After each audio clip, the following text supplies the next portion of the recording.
안녕하십니까. 오늘은 문경지교에 대해서 하겠습니다. 고사성 문경지교. 가끔 이쪽만 보면은 물자인데, 얼른 물로 읽기가 쉽습니다. 이게 문자입니다. 이게 문. 근데 요것이 뭐냐면 칼도변이기 때문에 칼하고 관계가 돼요. 이게 칼은 무엇인가? 한번 칼이라는 것은 이렇게 무엇을 베는 거예요. 이 자가 벨 문자입니다. 이 베는 것도 어디를 베냐면은 목을 벨 때 쓰는 거예요. 그 다음에 이 글자가 이렇게 해서 이렇게 하고 이렇게 되면 얘가 항상 경자가 되죠. 경으로 읽을 수가 있어요. 그 여자는 머리 혈자입니다. 그러니까 머리 부분을 나타낸 거예요. 이 자는 목경자입니다. 그러니까 문경이라는 것은 목을 베는 어쩌는 지자가 교, 사기입니다. 이 문경지교라는 말은 친구 간에 아주 사이가 아주 좋아가지고 저 사람이 죽을 것을 대신해 죽는 것을 문경지교라 그래요. 이 고사성어에 보면 관포지견이 수어지견이 금난지견이 이런 말들이 많이 있는데 문경지교, 목을 벨 정도로 사귄 친구다. 아주 가까운 친구를 말하는데 이게 나오는 배경이 어떠냐?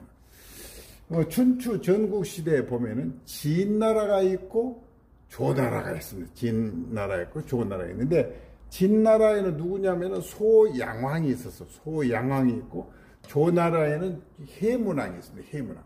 그러니까 이 진나라하고 조나라가 가끔 이렇게 전쟁을 좀 많이 해야 되는데 무슨 것이 하나 있었냐면은 그 당시에 조나라의 유명한 이 구슬이 하나 있어요. 이 자가 구슬벽사입니다. 구슬벽. 그래서 이 구슬 이름이 옥 이름이 화시벽이에요. 화시벽. 이 화시벽이 있다는 말을 듣고 진소왕이 이 화시벽을 갖다 주면은 진나라 땅 15개 성을 주겠다 그랬어요. 그런데 이제 진소왕 조해문왕이 가만히 생각을 진나라가 좀 강대국이고 조나라가 약한 나라인데 이 화시벽을 갖다 주면은 15개 성을 준다고 했는데 줄 것 같지가 않고 그렇다고 안 갖다 주면은 또 안 갖다 준다고 또 우리를 침략할 것 같고 고민이 많았어요. 고민이 많았는데 그 환관 출신이고 아주 부자인 이 목현이라는 사람이 있습니다. 이 목현. 흔히 나무 목자도 쓰는데 이자입니다. 이자는 목자도 되고 무자도 되고 료자도 되고 여러 가지로 있는데 이때 목현이라는 사람이 이런 말을 해요. 조해문왕한테 내 식객으로 인상이라는 사람이 있다. 린자입니다. 린상이요. 두음법칙에서 인상이라고 있는데 인상이라는 사람인데 아주 이 사람이 제주꾼이요. 아주 똑똑한데 이 사람을 아마 진나라 소양왕한테 가서 화시벽을 가지고 가서 한번 보내봅시다 이랬어요. 그래서 이제 이렇게 천거를 했어요. 목현이 인상이라는 사람을 이렇게 전개를 하니까 조나라 해문왕이 그래 그럼 사실은 이 사람을 보내면 좋겠다 하면서 그 당시 장군인 연파 장군이 있습니다. 연파 장군이 아주 훌륭한 장군인데 이분을 이제 같이 가게 합니다. 왜냐하면은 만약에 진나라에서 무슨 불상사가 있으면 이 장군이 가서 해결을 좀 해라 하고 둘을 나란히 이렇게 보냅니다.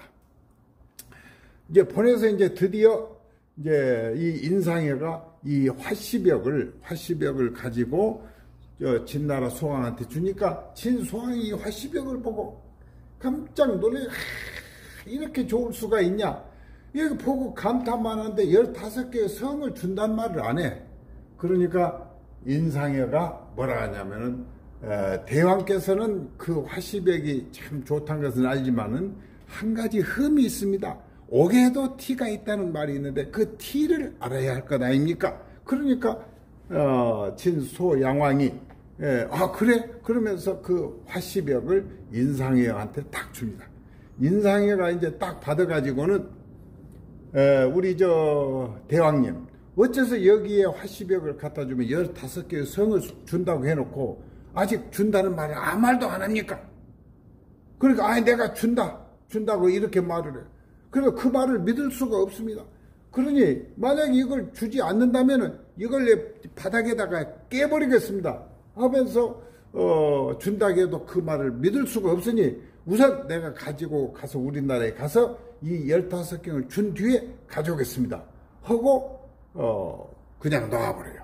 그게 붙잡지를 못해. 이걸 깨문다고 하니까. 그래서 할 수 없이 이걸 가지고 나옵니다. 그래서 이제 연파 장군하고 만나서 이렇게 했다는 게 둘이 이제 같이 옵니다. 그래 이제 돌아오니까 인상회가 큰 공을 세워가지고 조나라 해문왕이 이게 경대부 제일 높은 자리를 벼슬을 줍니다.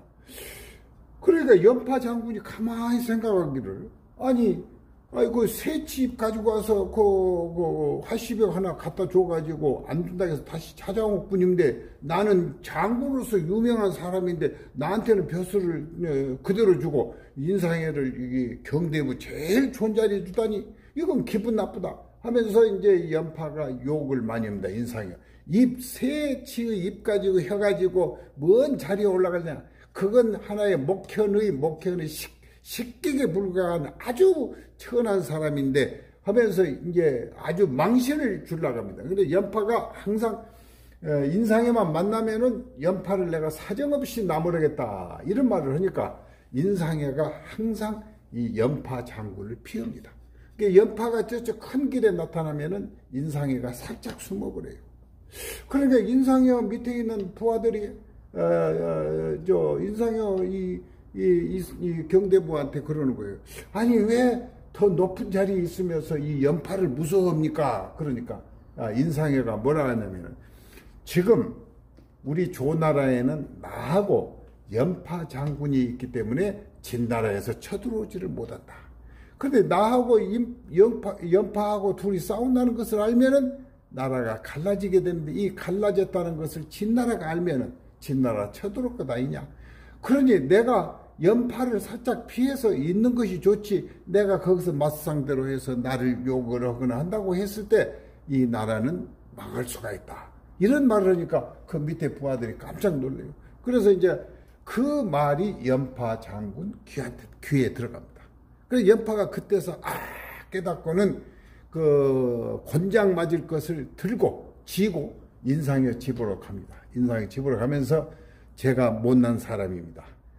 나에게 이 권장으로 많이 100여 대 때려주십시오 하고 권장을 내밀어요. 그러니까 인상회가 연파 장군한테 그게 무슨 말씀입니까?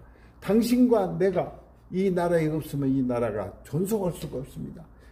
내가 당신 대신에 죽을 수도 있고 당신은 나를 위해서도 죽을 수가 있으니 우리 지금부터는 좋게 지냅시다 해가지고 연파 장군이 그 무릎을 꿇고 눈물을 흘리면서 빌고 해가지고 두 사이에는 바로 여기에 나오는 문경지교라는 말이 나오게 된 거예요. 그래서 그 뒤로는 나라가 좀 튼튼하게 됐는데 인상회라는 사람이 아주 훌륭하기 때문에 이 상회라는 이름을 딴 사람이 있습니다. 이게 바로 누구냐면 사마상회예요. 사마상회.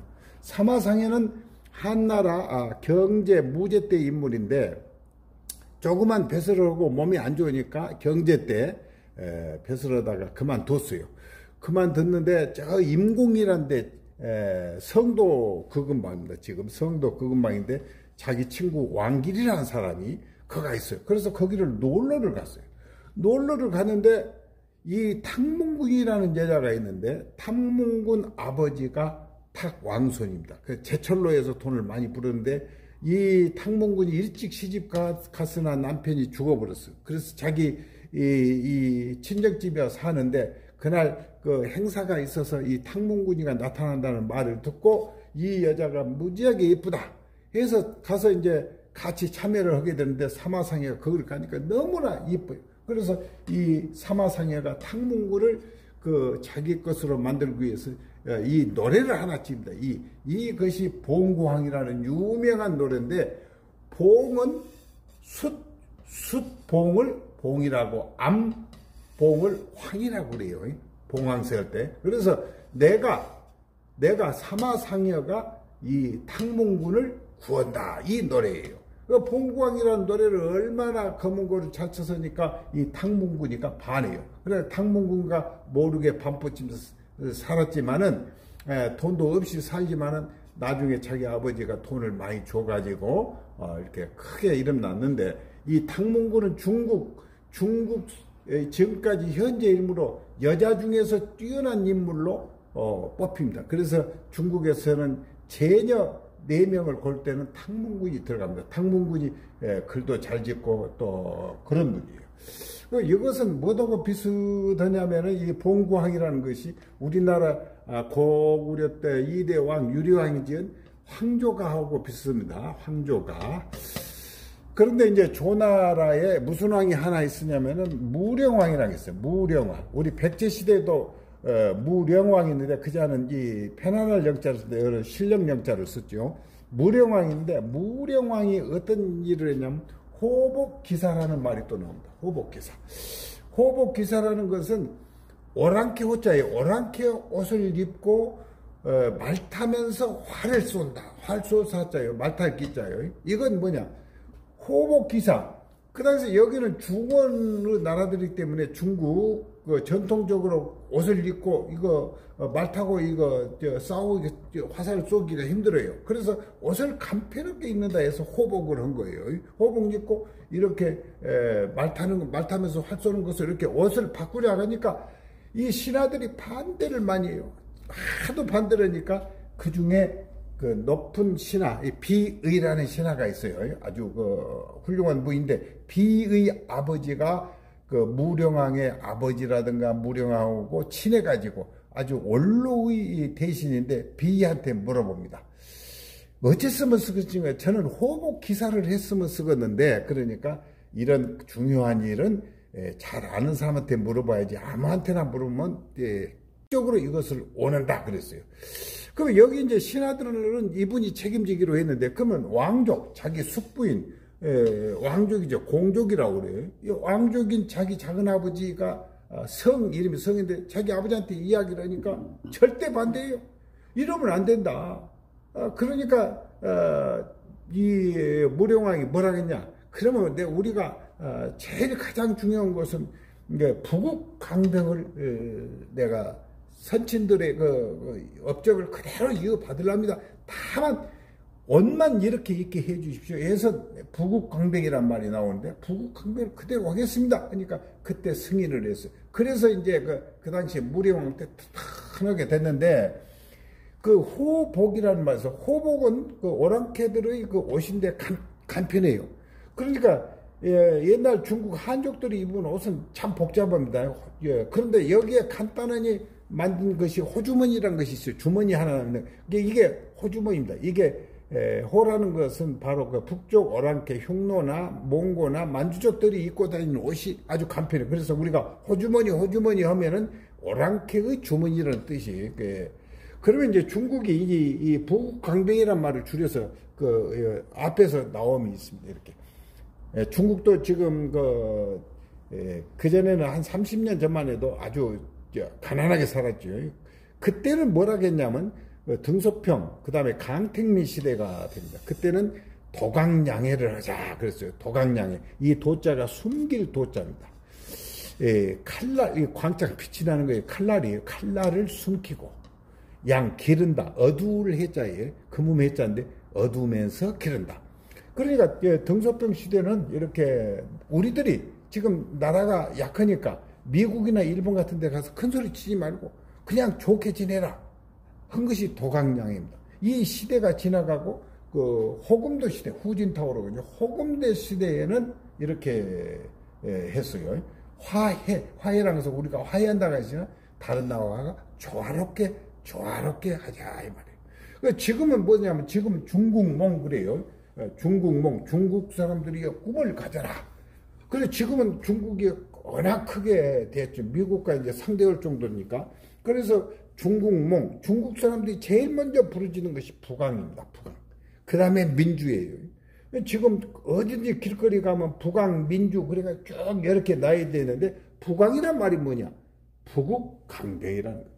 나라는 항상 문도 중요하지만 이 무도 잘 갖춰야만이 나라가 들어간다. 그래서 오늘은 문경지구용 서로 목숨을 내놓을 정도로 사귐을 말한다.